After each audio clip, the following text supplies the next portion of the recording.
porque nós temos a intenção de levar muito a sério isso.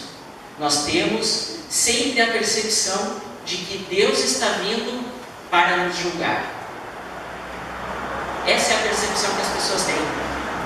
No estudo, ele chega a mencionar que se alguém lisse essa passagem hoje e fosse uma pessoa ligada à internet, todo mundo sabe o que é emoticon, aquelas carinhas que mostram o humor das pessoas. Se alguém lisse essa passagem, ia ser um emoticon de talvez tristeza, de pensamento, quando na verdade deveria ser um emoticon de alegria. Por que as pessoas têm essa percepção? Principalmente por causa de 3 expressões e palavras que existem dentro do texto: temei a Deus, juízo e ira de Deus. Essas passagens não estão ali simplesmente para dizer que Deus vai vir e vai nos salvar. Ela está ali para dizer que Deus tem um trabalho maior para fazer, que Ele vai levar para a nova cidade santa, para o novo céu, para a nossa nova morada, somente as pessoas realmente escolhidas, somente as pessoas que, quando Ele julgar, Ele ter certeza de que essas pessoas são justas. Mas pensando só nessas 3 palavras, nessas 3 expressões: temei a Deus, juízo e ira de Deus.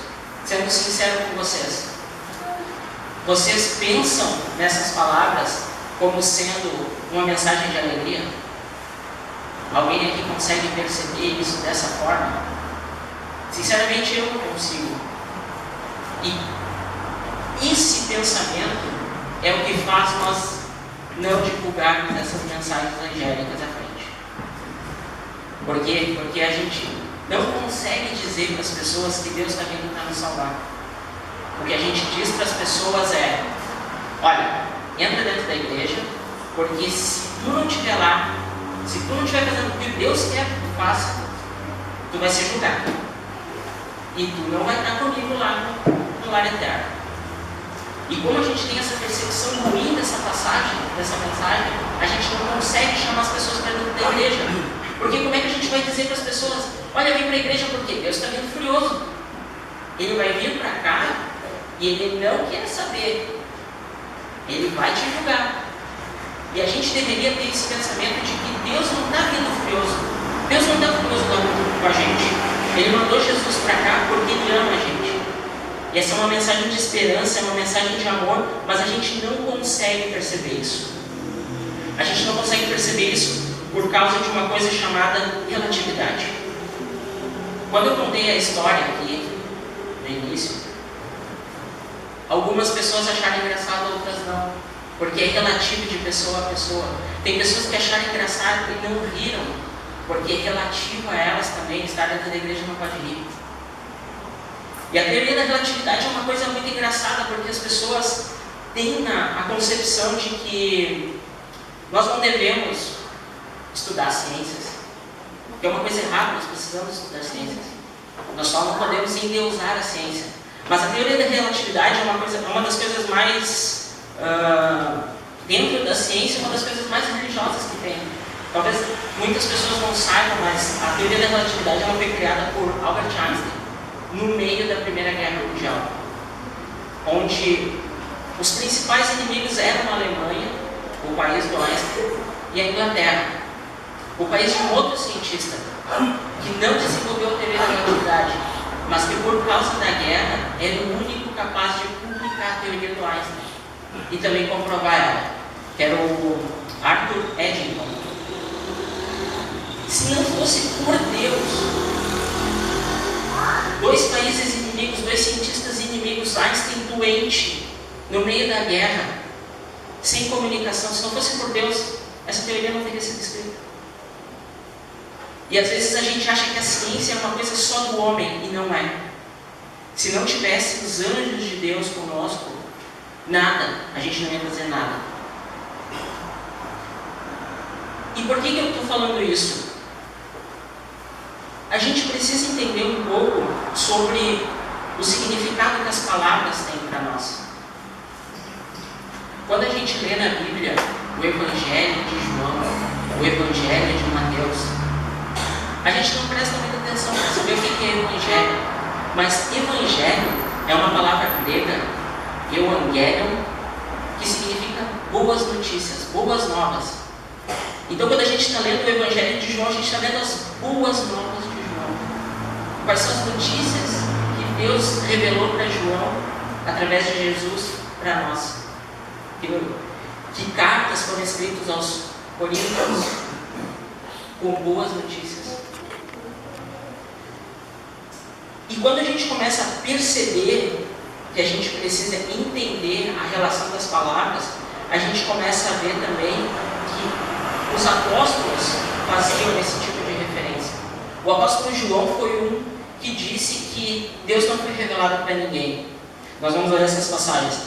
E ele diz também que Jesus é a nossa referência para entender Deus. Porque não adianta a gente querer dizer para as pessoas: nossa, é uma mensagem bonita, essas 3 mensagens dos anjos são uma mensagem de salvação, mas se a gente não entende o caráter de Deus, a gente não consegue entender essas mensagens. Então eu convido os irmãos a ler João 1.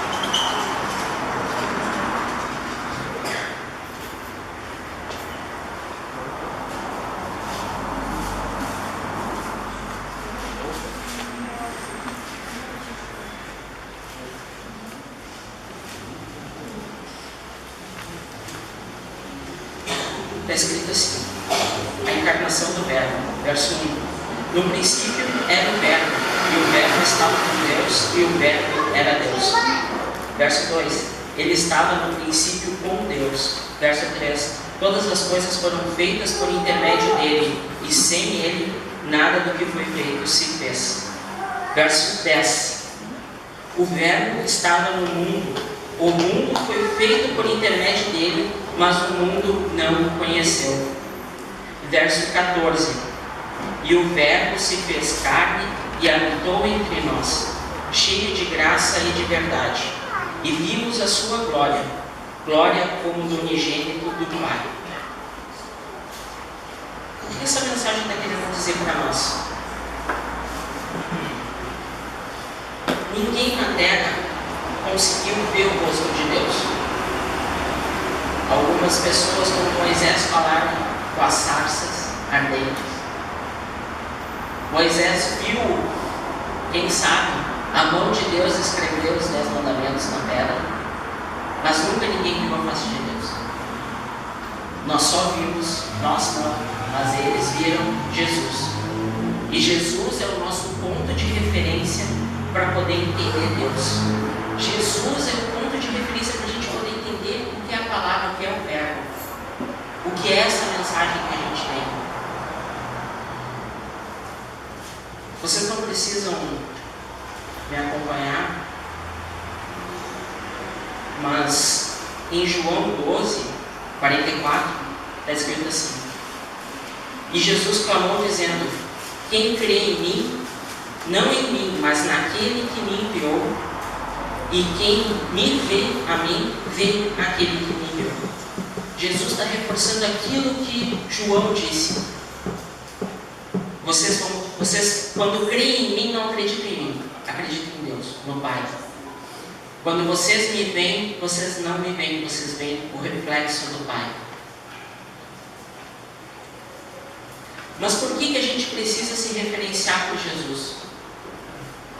Dentro da Bíblia, nós temos diversas passagens onde a gente entende que Jesus era uma pessoa feliz. Jesus era uma pessoa querida pelas pessoas. E que prova que a gente tem disso? Jesus era adorado por crianças. Crianças viviam à volta dele. O adulto, ele sabe dissimular, ele faz o que quer, mas não quer. Ele dá um sorriso quando não quer. Isso não é uma criança verdadeira. Se ela não gostar de alguma coisa, ela vai dizer. Outra coisa que a gente percebe sobre Jesus é que Jesus tinha uma vida social muito ativa. Ele era uma pessoa que vivia em casamentos, vivia em jantares com publicanos, também falava com fariseus. Ele era querido pelas pessoas. Jesus era uma pessoa agradável. E esse é o tipo de pessoa que a gente tem que se espelhar. Não é porque Jesus vivia com os publicanos, comia com os publicanos, bebia com os publicanos, que hoje nós temos que fazer isso como se fosse frívolo. Se a gente vai para uma festa, a gente não está seguindo o exemplo de Jesus. A não ser que nós vamos para essa festa para divulgar a palavra de Deus. Mas Jesus despertava as coisas boas das pessoas. Quando a gente é alegre, se a gente dá um sorriso para uma pessoa, a pessoa sorri de volta. Então, se a gente passar as mensagens angelicais como sendo terríveis, como sendo as pessoas vão ser julgadas por Deus, a gente não está passando um senso de amor para as pessoas. A gente está passando um senso de juízo. E o que tudo isso quer dizer?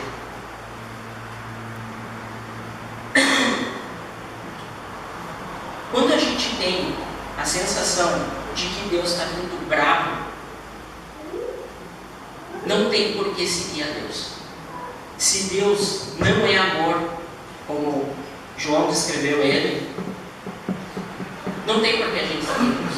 Por que nós vamos tentar fazer coisas boas se a gente sabe que a gente vai ser jogado? O que a gente precisa passar para as pessoas é principalmente o novo mandamento de Jesus.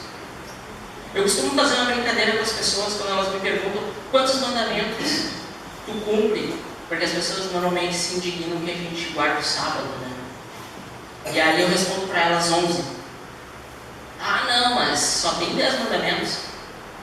Mas Jesus deixou um 11º para a gente, que está em João 13:34. E esse mandamento diz para a gente, ele não é um substituto, ele é um adendo à lei de Deus. Ele diz para a gente: amem uns aos outros como eu amei vocês. Ele não está dizendo amem uns aos outros como vocês gostariam de ser amados, como diz o mandamento. Ele está dizendo como Deus ama a gente. É o mandamento mais difícil de ser cumprido. É o mandamento mais difícil. Mas se a gente amar as pessoas, se nós realmente queremos o bem delas, se nós realmente queremos a salvação delas, o que nós temos que fazer? Passar a mensagem de que Deus está voltando. E Deus não está voltando para acusar a gente. Esse não é o trabalho dele. Deus está voltando para nos salvar. Uma coisa que as pessoas, falando ainda um pouco sobre palavras, as pessoas costumam não falar o nome Satanás. Mas Satanás não significa o diabo. Satanás significa mentiroso ou acusador ou inimigo. É isso que Satanás significa. Quando a gente está falando de Satanás, a gente não está falando do demônio em si. Diabo também. Diabo significa mentiroso e acusador. Percebam que tanto Satanás quanto o diabo tem o acusador. Por quê? Porque é isso que aquele ser que um dia foi um anjo, que um dia teve o nome de Lúcifer, que significa portador de luz, um dia ele vai voltar. E quem vai estar bravo não vai ser ele. Quem está bravo não vai ser Deus, vai ser ele, aliás. Porque o tempo dele é curto aqui. O tempo de tentar a gente, o tempo de destruir a palavra de Deus. E ele vai exercer o papel de acusador. Ele vai ser quem vai estar no nosso julgamento dizendo: o Valdez fez isso de errado, o Fernando fez aquilo de errado, o Daniel fez aquilo de errado. Então, para que servem as nossas boas ações? Para que serve cumprir os mandamentos? Tudo que a gente faz está sendo escrito.